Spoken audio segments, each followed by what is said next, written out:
Welcome to exclusive field report. Details చూస్తే తెలంగాణలో కొత్తగా బాధ్యతలు తీసుకున్న డీసీసీ అధ్యక్షులకు అగ్ని పరీక్షలు ఎదురవుతున్నాయి. బాధ్యతలు తీసుకున్న వెంటనే లోకల్ బాడీ ఎన్నికలు రావడం సవాల్గా మారింది. దాంతో మెజారిటీ స్థానాలు కైవసం చేసుకునేందుకు ప్రయత్నాలు చేస్తున్నారు. మాజీ డీసీసీలో ఎమ్మెల్యేలున్న చోట డీసీసీలు దూసుకుపోతుండగా కొన్ని చోట్ల అదే మాజీ డీసీసీ స్థానిక ఎమ్మెల్యేల వల్ల ఇబ్బందులు పడుతున్నారు. ఇదే అంశానికి సంబంధించి పూర్తి డీటెయిల్స్ మా కరెస్పాండెంట్ అజీం అందిస్తారు. అజీం, చెప్పండి, ఎందుకు లోకల్ బాడీ ఎన్నికల వల్ల డీసీసీ అధ్యక్షులు ఇన్ని సవాళ్లను ఎదుర్కొంటున్నారు? పూర్తి డీటెయిల్స్ ఏంటి?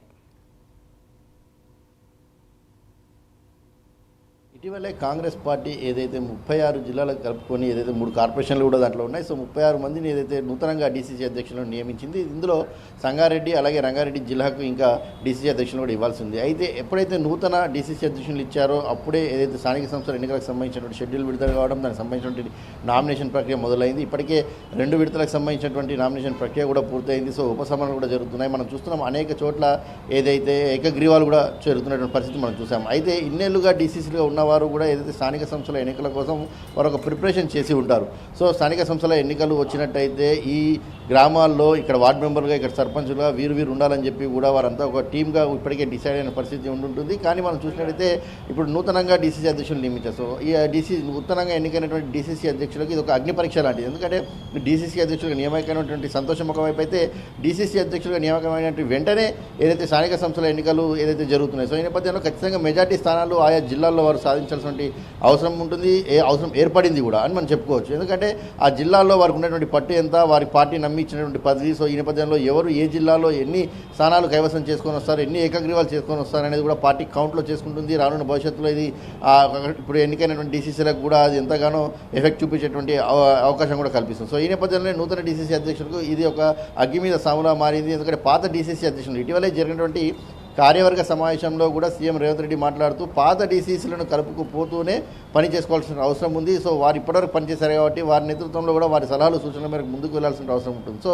మనం చూసాం గతంలో ఎప్పుడు స్థానిక సంస్థల ఎన్నికలు జరిగిన డీసీసీ అధ్యక్షులకు సంబంధించినటువంటి పెత్తనమే పెద్దగా ఉంటుంది. ఎందుకంటే ఆ గ్రామాల్లో పార్టీ అభ్యర్థి ఎవరు అనేది ఆ డీసీసీ అధ్యక్షుడు డిసైడ్ చేసిన తర్వాతనే వారు కరపత్రాలు కూడా వేసుకుంటారు. పార్టీ బలపరిచినటువంటి అభ్యర్థిగా కరపత్రాలు వేసుకొని వారు ఎన్నికలకు వెళ్ళేటువంటి అవకాశం ఉంటుంది. కానీ ఇక్కడ మనం చూసినట్టయితే పాత డీసీసీలకు తొలగించి కొత్త డీసీసీలకు అవకాశం ఇచ్చారు. కొత్త డీసీసీలకు అభ్యర్థిని ఎంపిక కానీ పార్టీ తరఫు నుంచి నిలబెట్టేటువంటి అవకాశం కానీ చాలా తక్కువగా ఉంది. సపోర్ట్ చేసేటువంటి ప్రకటన చేసేటువంటి స్ట్రెంత్ తక్కువగా ఉంది. సో ఈ నేపథ్యంలో ఆ బాధ్యత ప్రస్తుతం ఏదైతే అధికార పార్టీ కాంగ్రెస్ పార్టీ ఉంది కాబట్టి ఆ నియోజకవర్గానికి సంబంధించినటువంటి ఎమ్మెల్యేలకు ఆ బాధ్యత ఇవ్వడం కూడా జరిగింది. సో ఈ నేపథ్యంలో ఎమ్మెల్యేలే ఆయా గ్రామాల్లో అక్కడ వార్డు మెంబర్లు కావచ్చు, సర్పంచ్లకు కావచ్చు, ఎన్నిక కావచ్చు, పూర్తి స్థాయిలో కూడా ఎమ్మెల్యేలు ఆ బాధ్యతలు కూడా తీసుకోవడం కూడా జరిగింది. సో ఈ నేపథ్యంలో డీసీసీలు పాత డీసీలను కలుపుకుంటూ పోవాలి, అక్కడ ఎమ్మెల్యేలతో చర్చించుకుంటూ ఉండాలి, అక్కడ పార్టీ పరిస్థితిని తెలుసుకుంటూ ఉండాలి. సో ఈ నేపథ్యంలో కొన్ని చోట్ల పాత డీసీసీలు సహకరించిన పరిస్థితి ఉంది, కొన్ని చోట్ల పాత డీసీసీలు సహకరిస్తున్నారు, కానీ కొన్ని చోట్ల ఎమ్మెల్యేలు అక్కడ ఉన్నటువంటి ప్రాతినిధ్యం వహిస్తున్నటువంటి ఎమ్మెల్యేలు, ఇన్ఛార్జ్ ఎమ్మెల్యేలుగా ఉన్నటువంటి వారు సహకరించిన పరిస్థితి ఉంది. సో ఈ నేపథ్యంలో